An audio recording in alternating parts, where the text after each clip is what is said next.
What's up, y'all? How y'all doing? All right. So the Kendrick and Drake beef. So I really don't need to tell y'all that the beef between Kendrick Lamar and Drake is at an all-time high right now. Like it's definitely at its boiling point. But in talking to a couple friends online and seeing a couple online comments, I know a lot of people don't really know how it got to where it is now. So let's go through it really quick and then I'll give my thoughts. Now, to be clear, this is not an in depth analysis about all the ins and outs of Kendrick and Drake's history with each other. If you want an in depth analysis about the beef between Kendrick Lamar and Drake, go watch this video right here. The link will be in the description. Go watch that video if you really want to get into the weeds of why they don't like each other.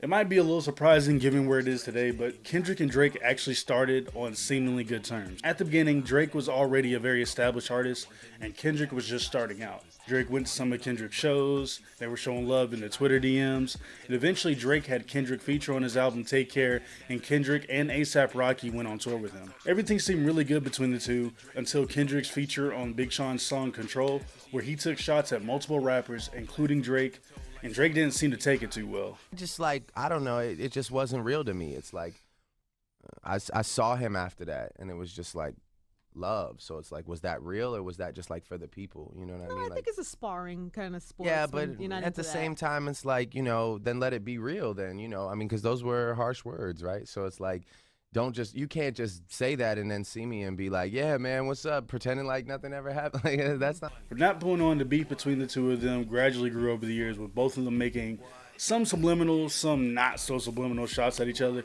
But through it all, at times, Drake seemed to be the one trying to squash the beef by showing Kendrick at least a little bit of love with no reciprocation from Kendrick at all. The beef escalated and cooled down on and off for a couple years until it came to a head this year, and here we are. Real quick disclaimer. These are my thoughts, okay? This is my little conspiracy theory. Not saying this is a fact, okay? I don't need nobody trying to come after me, bro. It's just my opinion. But this is my opinion based on everything I've seen, everything that's come out about Drake and Kendrick Lamar and their relationship. This is just me inferring from context, right? So my opinion is, I think this year's particular run of the beef was orchestrated by Kendrick from the start so he could expose Drake. In my opinion, Kendrick never particularly liked Drake. He's had songs come out before they met, taking slight shots at him. And when they met, it was probably cordial and they had a mutual respect for each other. Even if Kendrick didn't hold Drake in the highest regard, he probably decided to play it cool and really get to know him. Plus, as I said, Drake was already an established artist at the time, and it certainly wasn't hurting Kendrick's career to be associated with Drake at the time. Somewhere along the line, Kendrick saw Drake for what he really is: an actor, a pretender, a culture vulture, profiting on promoting a lifestyle that he doesn't live. At first, like with the Control verse, it was just a little healthy competition, but as Kendrick learned more and more about Drake, he disliked him more and more and had no problem letting it be known.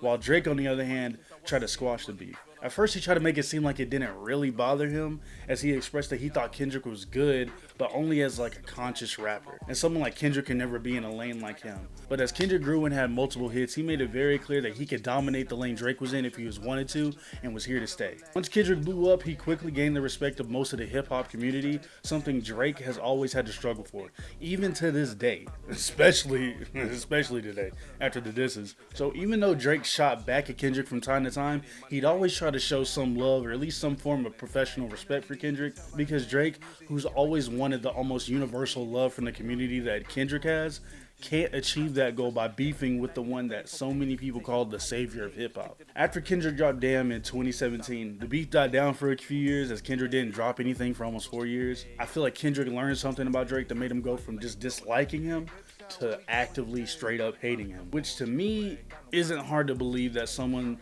somewhere behind the scenes told him something about Drake, especially the PDF file stuff, because there's been multiple public stories about Drake doing weird stuff over the years. So Kendrick's basically been building a rap RICO case on this nigga, bro. And he's basically been waiting for Drake to mention his name again so he could set it off. And Mr. Morale and the Big Steppers, Kendrick took some shots at Drake, so it was only a matter of time before Drake either took a shot back at him or tried to show him some love again to squash the beef. And then First Person Shooter comes out.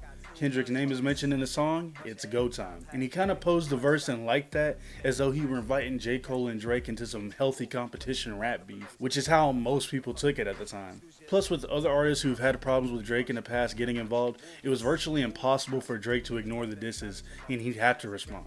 Now, what I feel adds some validity to my theory is the fact that J. Cole responded first and then almost immediately apologized. I feel like after a 7-minute drill drop, Kendrick talked to Cole behind the scenes and let him know the nukes that was about to drop on Drake, and Cole really didn't want to be in the middle of it. Eventually, Drake responds, and then Kendrick starts dropping the bombs. Honestly, at this point, there's nothing you can do to convince me that this hasn't been planned for a minute. Kendrick's like the rap game light Yagami, bro. He's been 20 steps ahead of the game the whole time. Now, what do I feel about the allegations? In my opinion, Drake's definitely guilty. Like I said earlier, there's plenty of stuff about Drake's weirdo behavior that's been public for years. Like his weird behavior around the girl who played 11 on Stranger Things. And anyone that's been paying attention knows Drake has been basically running a mob in Toronto. If you don't know what I'm talking about, there's plenty of people talking about it. There's a lot of YouTube videos about it. If you want to know more about it, here, watch this one. Link will be in the description as well. Now, I see a lot of people saying, oh, Drake is done after this. Drake is finished, career toasted.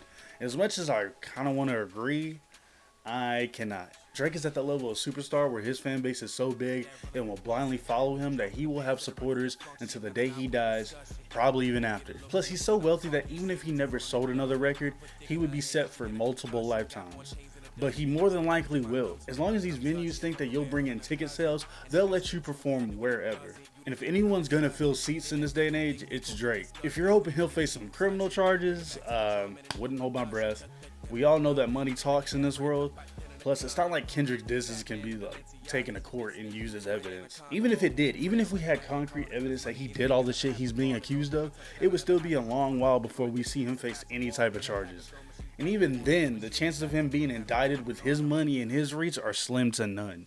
I just don't have enough faith in the legal system for something to be done for real. I mean, look at R. Kelly, bro. They literally had a video of this man on a child. And it took like 20-something years for him to get locked up. And that's just because his money ran out. Alright, so I was about to post this video. I was literally almost done editing it. Then Drake made a response to Not Like Us.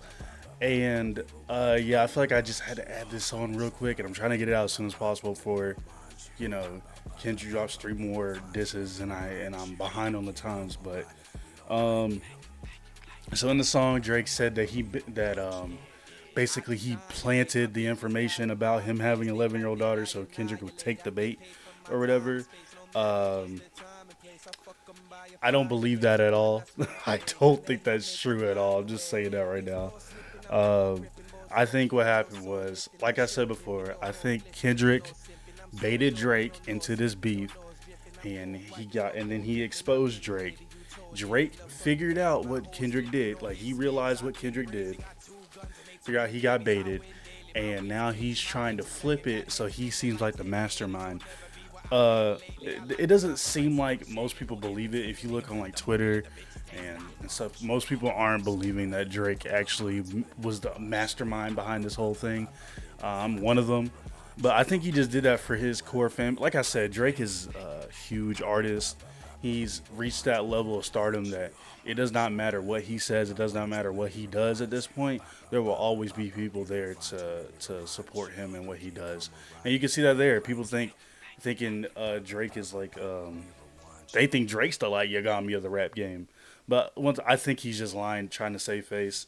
If the Heart Part 6 is the final response in this beef, and the rap thing is like the beef is over, like there's no more disses coming out after this, then yeah, Kendrick won by a mile. I feel like Drake hit us with the old, if I'm a liar, why am my pants on fire?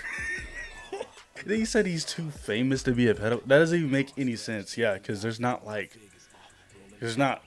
bunch of famous people that turned out to be PDF files. And then he said that Kendrick only cares about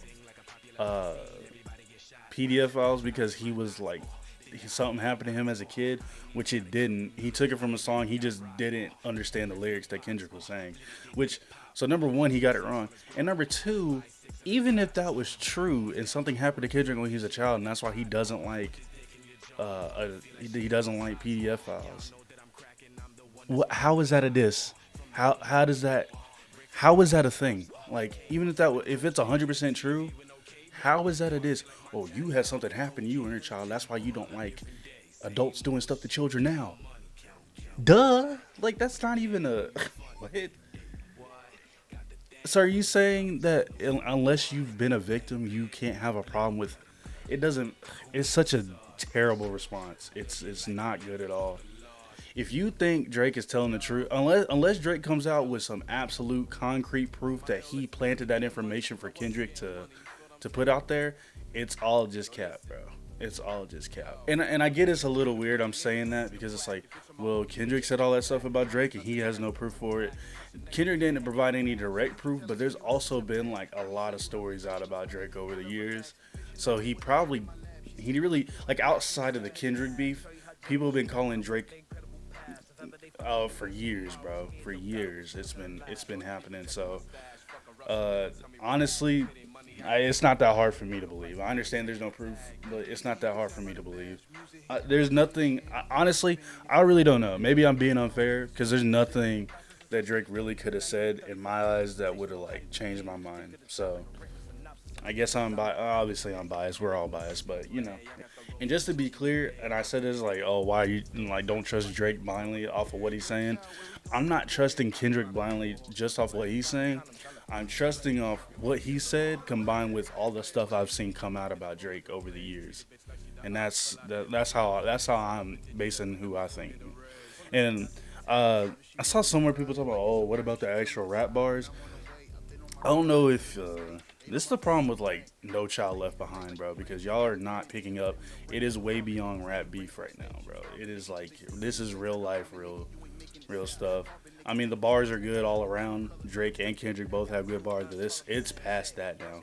I don't care how good your bars are if you just got exposed as a PDF file, bro. Like, I really don't care. It does not matter. You could drop the hardest bar ever. You mess with kids, dude. Like, you may as well not say anything at all. So, yeah, that's it. That's all I wanted to say. Hope you guys enjoyed. Leave your opinions down in the comments. See you in the next one. Peace. If I had stolen home, I'd have been the hero. Instead, I'm the goat. Yo, you gotta go through it to grow through it. Letting deep cuts bleed out just won't do it. Not accepting all of my scars was so stupid. Had me with pain on the inside like bone bruises. Now I'm numb to it. Air dry the warriors' tears. Reborn and they scared. I draw blood and then goes through it. We built different. My lady's bad. Your hoe's toothless. I'll drop your top and your drop.